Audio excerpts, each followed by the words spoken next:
Iran agrees to supply drones to Russia for the first time. Iran has admitted to supplying drones to Russia for the first time, Foreign Minister Hossein Amir-Abdollahian said Thursday the Islamic Republic had provided Russia with a limited number of drones ahead of the war in Ukraine. This was reported by the state news agency IRNA. However, the chief diplomat denied further arms deliveries after the beginning of Russian war of aggression and the possibility of missiles.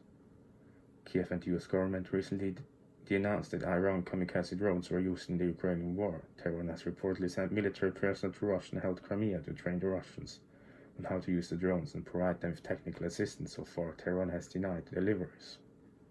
A week ago, Iran's foreign minister announced his willingness to hold bilateral meetings with Ukraine to discuss allegations of Russian use of Iranian drones in the Ukraine war.